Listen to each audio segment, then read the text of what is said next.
204. Confrontations. A piercing whistle cut through the clamour in the guild, making unawakened and awakened alike clamp their hands over their ears. Looking over the heads of the crowd gathered around them, Rain saw a woman, in a sleeveless jacket, lowering her fingers from her mouth as she began stalking toward them, a pair of blue-coated clerks trailing in her wake. And awake it was. As she moved, the crowd parted before her, minnows fleeing a shark's passage. Danger bells began ringing in Rain's head as the woman prowled closer. Her predatory grace, combined with the powerful definition of her muscles, telling a story of high synchronization, while the traces of grey streaking her swept back auburn hair and the scars crisscrossing her exposed arms spoke of long experience. The silver guild plate dangling from her neck left little doubt of who she was. What was really putting Rain on edge, though, was his growing awareness of the woman's soul. It was a far cry from the overwhelming sharpness of Velika's or the occluded solidarity of Halgrave's. But as Everest came to a stop before him, Rain had no doubt that the leader of the Barstone Guild was dangerous. Stronger than Bakal for sure. Stronger than Amelia? Maybe not. "Well?" the woman asked, crossing her arms angrily. "You wanted my attention. Now you've got it, assholes." "Branch leader," Rain said, drawing the woman's focus onto him quickly, before Carten could say anything stupid. "I apologize for the disturbance, but it was necessary. We have important news. The Empire has attacked Three Cliffs by ship." Everest glanced at Carten with an unimpressed sniff. "I heard him the first time." She turned next to Officer Sana, who did an admirable job at not shrinking away. "Since Officer Pushy is here, I take it it's true?" It is," Officer Sana said with a firm nod, and the crowd erupted at her flat statement. Sana took a step closer to Rain's elbow in response, but she didn't take her eyes off Everest. "Custodian Rain was there. He fought them." "Quiet!" Everest roared, glaring the guild back into silence. Once order was restored, she returned her focus to Rain. She was shorter than him by a good margin, but somehow it still felt like he was the one being stared down on by a hawk.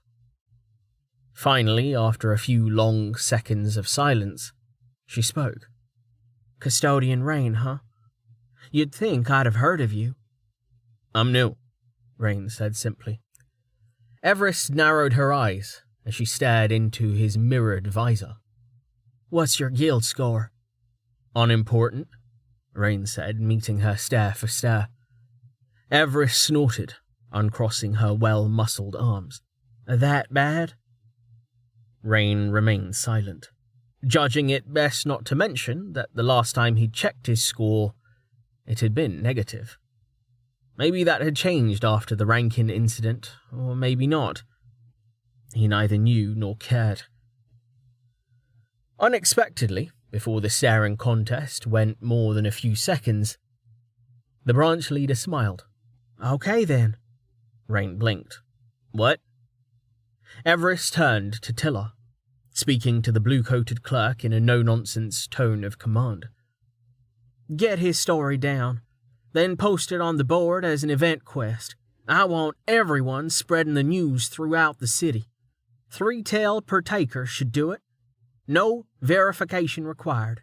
Just have them go tavern to tavern. I'll cover the cost. Send out a call for diviners and trackers to scout south of here. And have Two meet me in my office once I'm back from the delving. I'm getting everyone up and out. We don't want people down there when the bearer comes for the beehive. They'd miss all the fun. Yes, ma'am, Tiller said, bowing low. Everest ignored him, having already returned her attention to Rain. For some reason, she was smiling. Fix your guild score. Fame is its own reward. She began to turn away, then hesitated before spinning back to face him fully. She looked him up and down, her smile growing wider. 1,000 points if you duel me in the arena tomorrow, assuming we're not all dead by then. There was a flicker, and she was suddenly holding a spear. She twirled it over her head, the crowd ducking needlessly to get out of the way. Finishing her flourish, she slammed the butt against the ground with a thump, grinning at Rain the whole time. Since you fought the Empire, you might even have a chance. With that, she settled her long weapon against her shoulder, then turned once more for the lifts. Move, people! For guild and glory! Rain simply stared after the retreating branch leader as the guild roared back to life. Everyone rushed forward at once, and swiftly swallowing her from view. That went well? Carten laughed, raising his shields to fight off the press. I think I like her.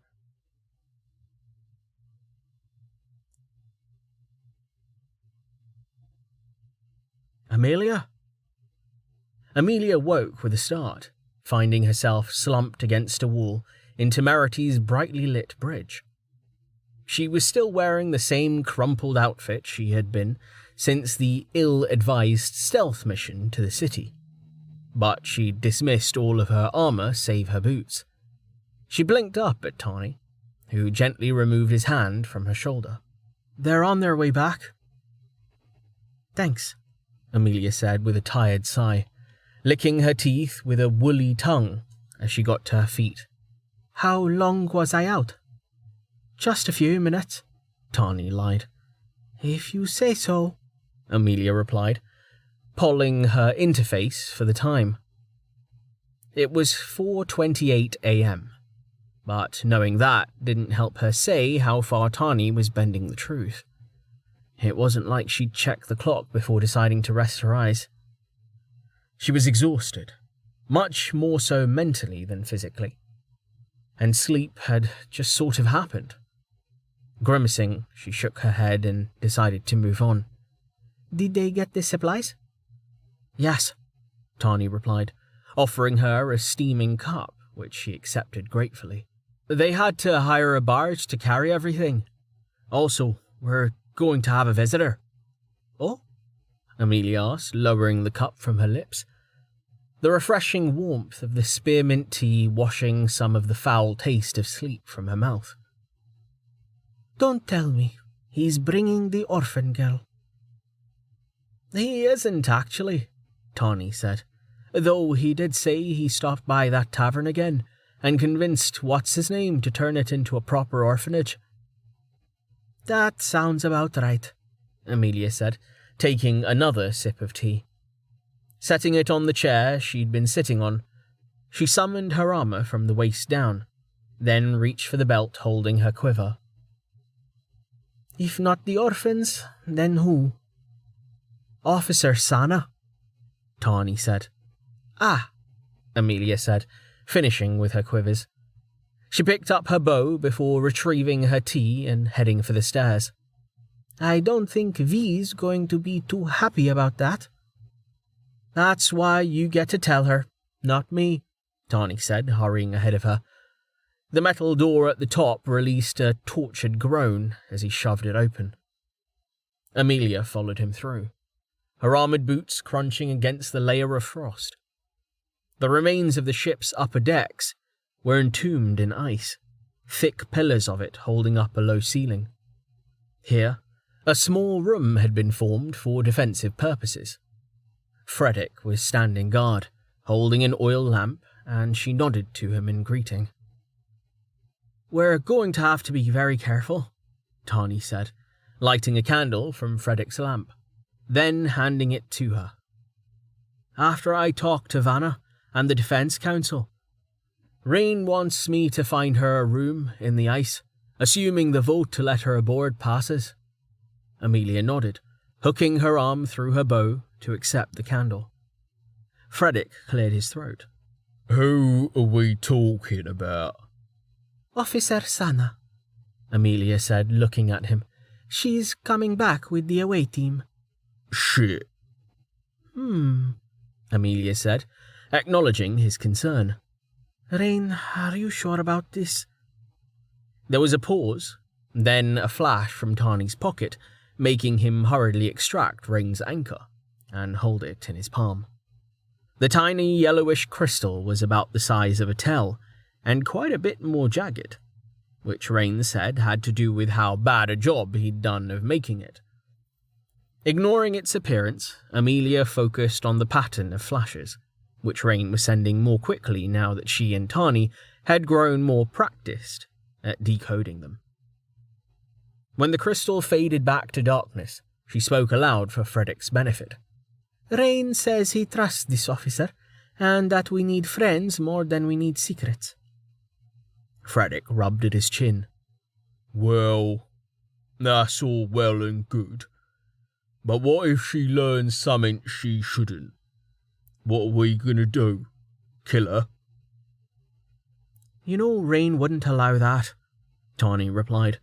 It would be foolish too, even if she's only bronze. She represents the entire organization. Obviously, Frederick said, giving him a look.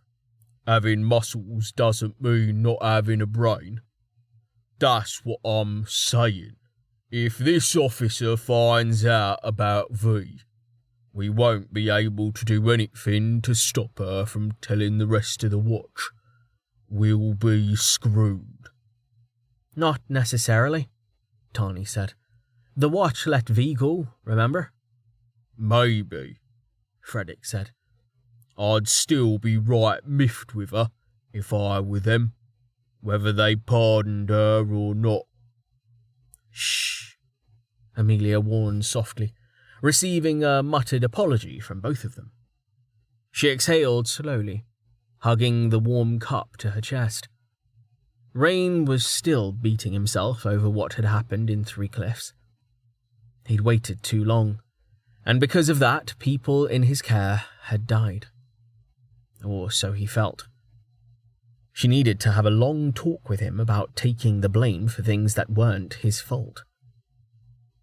Regardless, though, he was acting hastily. He was right that they needed the watch's help. Shaking himself, Amelia tossed her teacup and candle into the air, then summoned the rest of her armor before catching both objects without spilling a single drop of either tea or wax. Her bow, though, clattered against her arm, the sound wooden despite the weapon's true nature. Carrying this thing around is such a pain. I should try to find ranged arsenal. That branch leader has the melee version, so maybe she knows what tree it's in. Heck, this guild's big enough to have an archive, and my guild score should get me access. She smirked. Rain can't have realized they won't let him in there yet, or he'd already have agreed to that duel. Finishing her tea with a gulp, Amelia passed the cup back to Tani, then closed her visor and bade the two men farewell. Here we go. Navigating her way through the entombed wreckage of the deck, she found a sloping tunnel, then climbed the chiseled stairs to the next level. Despite the hour, people were working here and there, using picks to flatten the floor and carve storage rooms into the ice. The air was frigid, but not as much as one would expect. It hardly mattered to her, given her armor, but it was something to consider if they intended to maintain the frozen shell. Emerging into the surface, Amelia breathed deep of the salty air, then looked around. The iceberg was longer than it was wide, but beyond that there was little to suggest what lay within. Shelves and paths had been carved into the sharply sloped exterior, dusted with sand for traction, giving the cloudy ice an even dirtier appearance. Seeing that a few ever-torches had been set up since she'd last been outside, she pinched out her candle, then tossed it in a nearby pile of snow. The crunch of breaking ice made Amelia turn, and Velika landed beside her, probably having jumped from one of the lower shelves. The former citizen wore a heavy brown cloak over her borrowed clothes, hooded, and with a Westphalian end night mask, concealing her face beneath. The only remaining clue to her identity was the sword tenting the cloak at her waist, but that was hardly remarkable considering that this was an adventurer's iceberg. "Well," Velika asked, "what's taking so long?" "They're on their way back," Amelia said, then continued to just get it over with. "And they're bringing a watch officer with them." "Are they?" Velika asked, the former citizen's tone suddenly colder than their frozen surroundings. "Why?" "Rain is a custodian. That makes the watch our allies." "Not my allies," Velika replied, taking a step closer. "Remember what will happen if you betray me. I will kill everyone here, and then I will escape anyway. The DKE can't track me through the mantle anymore. I've learned their tricks. This ship is only the easiest path to my freedom, not the only one." Amelia's eyes had widened at the word mantle. Then further as Velika had continued incriminating herself. "That's it, I'm done." She stepped forward, not bothering to hide her hostility as she hissed through her teeth. "Shut up. A diviner could be listening. Did you even consider—" "Of course I considered," Velika snapped, the end night mask doing nothing to conceal her fury. "I'm warded, idiot. Do not speak to me as if I am a child." "Then stop acting like one," Amelia replied, just as hotly. "Words can be broken.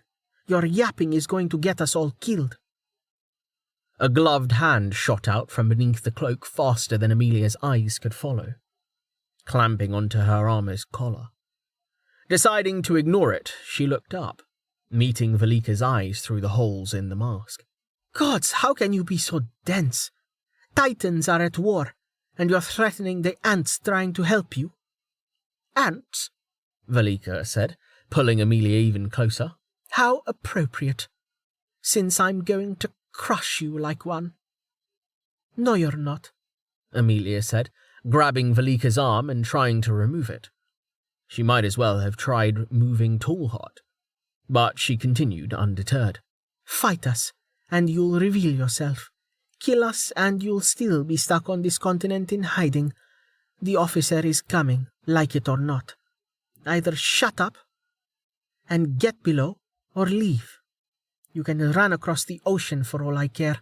Maybe a Leviathan will do me a favor." The grip on her collar tightened, and Amelia prepared herself to use airwalk, suspecting that she was about to be treated to the Thrast experience. Unexpectedly, another voice spoke before that could happen, deep and bristling with threat. "Release her." "Halgrave, stay out of this," Velika snapped at the former branch leader, who was walking silently on air toward them, his massive hammer resting on his shoulder. Halgrave grunted, coming to a stop facing her, though he didn't let his boots touch the ice. "Your ward spell, supposing you even have one, does nothing for mundane ears. If I can hear you from the waterline, so can others." "Oh, what do you care?" Velika said. "Just take your daughter and go." "Maharia does not wish to leave," Halgrave countered, looking at Amelia as he continued, giving her a tiny nod. "She trusts them, as do I, to a point." He looked back at Velika. "As should you." After a long, angry silence, Velika's eyes pivoted back to Amelia's. We're not done. She released her, but not without an angry shove. Clenching her jaw, Amelia forced herself to remain silent as the fallen citizen left. Her view was blocked as Halgrave stepped in front of her, his feet still not touching the ice. That is a bad habit of yours. What is? Amelia asked, fighting the jittery tension Rain attributed to a chemical called adrenaline. Halgrave snorted. You know what I mean. I seem to recall you speaking to me like that, once or twice. You deserved it, Amelia said flatly. Immaterial, Halgrave said. as they say in Jugara. You court death, except in that stupid language of theirs. Amelia sighed, then inclined her head, acknowledging the point. You're probably right. I just can't let her push us around, especially when she's being so... She stopped herself, making a strangling gesture with her fingers, instead, before dropping her arms with a sigh. Thank you, Halgrave harumphed. It is in all of our best interests for her to remain calm. You should learn from your husband's example. Bite your tongue and let the moron have her tiny victories. Amelia smiled, though not at Halgrave's advice. My husband? Rain, Halgrave clarified. is he not? Maria said the two of you are inseparable. Amelia chuckled. That's true enough, but it's complicated. He gets hung up on titles and well, yeah. Complicated. Halgrave snorted. It does not seem complicated to me, but then I'm not one you should seek for marital advice. He held up a hand. Regardless, you have larger problems to concern yourself with. Bringing the watch here is dangerous. At best, you are only going to lose your ship. Rain knows what he's doing, Amelia said. Temerity won't be a secret much longer, no matter what we do. Too many people know, and we're not about to go around silencing them. Being upfront with the watch is our best option for keeping it. If they ask questions we don't want to answer, we'll just say as much. Right, Halgrave said, clearly unconvinced. To be clear, do not expect me to save you from this mess, politically or otherwise. Whether the citizens try to take V from you, or whether the watch tries to take the ship, it is your problem. I do not care what happens, as long as you keep my daughter out of it. Do we understand each other? Amelia nodded curtly. We do. Good, Halgrave said, adjusting his hammer against his shoulder. Then, if you'll excuse me, I'm going to bed. I want to be well rested for when this all blows up in your faces. He turned to depart, and Amelia let him go, closing her eyes and exhaling slowly. I need a vacation.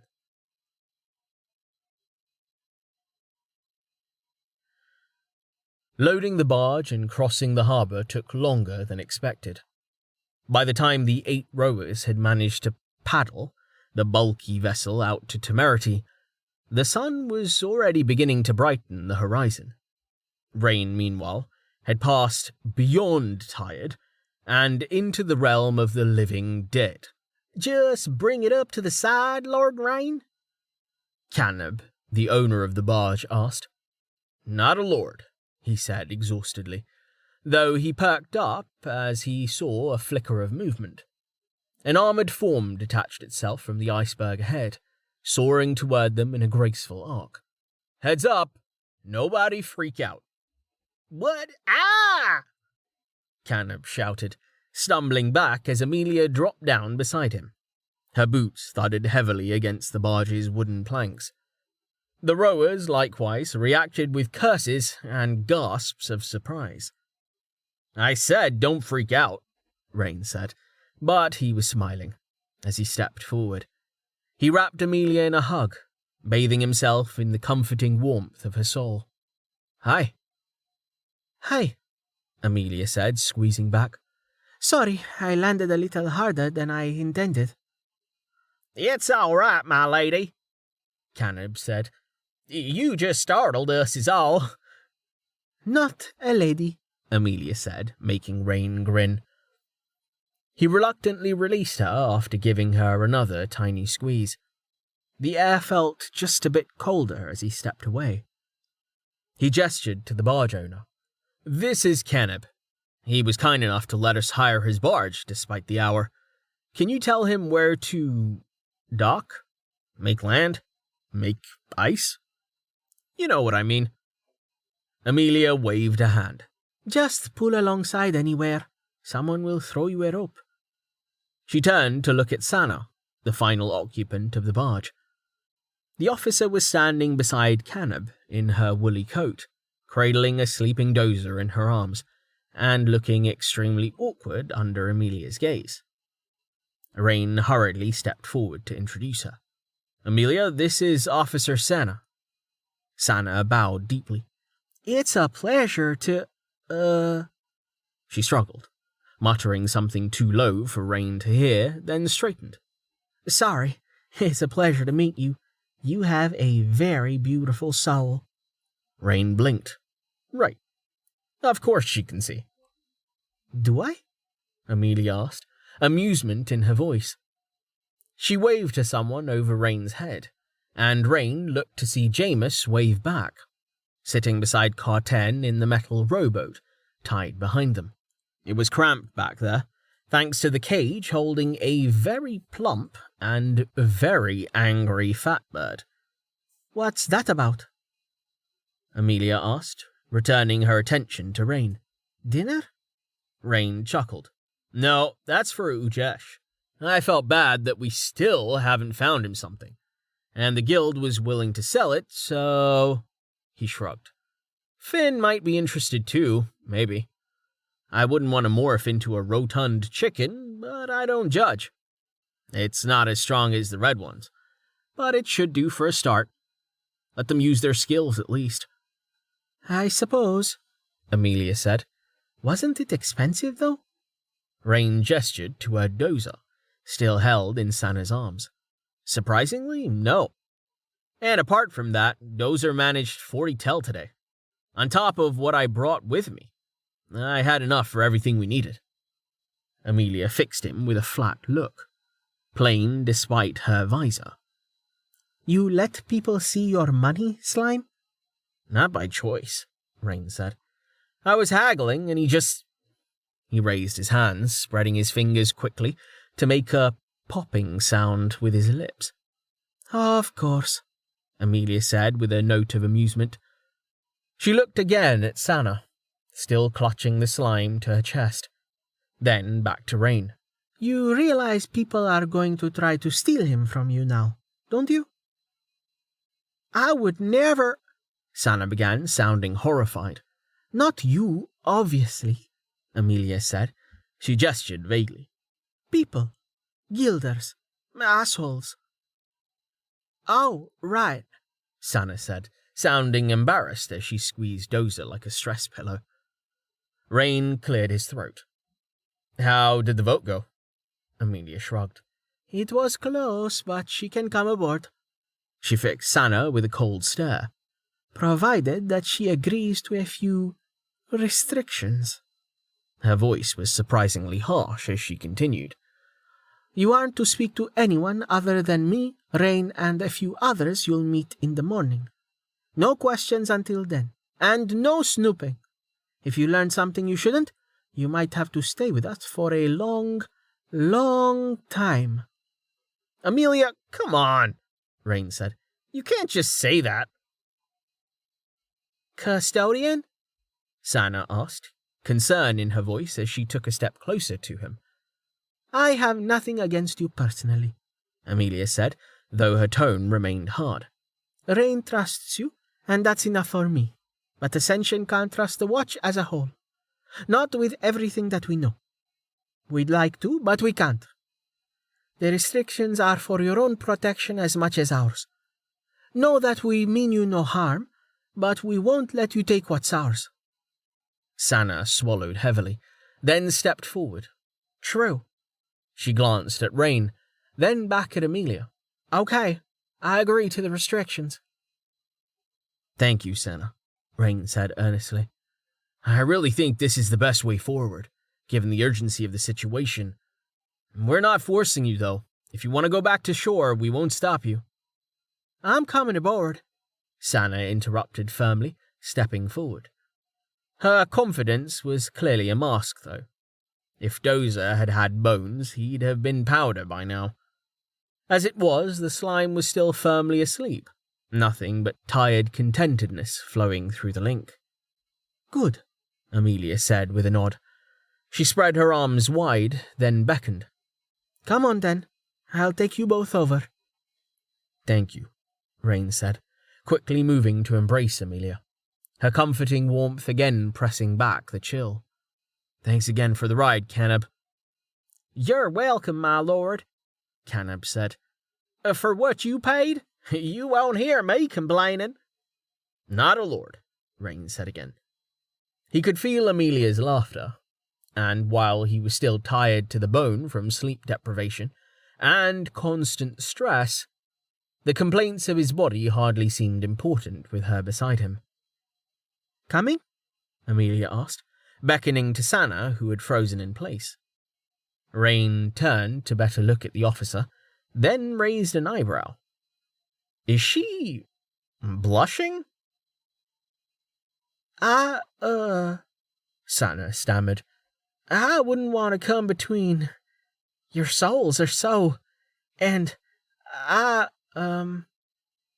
could just climb a rope or... What? Rain began, but before he could properly phrase his question, an urgent voice called down from above. Rain! What? Rain called back, looking up at Samson, who was pointing out over the water. Following his finger, he saw the DKE frigate in the pre-dawn light. It was moving despite the lack of wind, riding a gentle swell as it bore straight down upon them. Filth.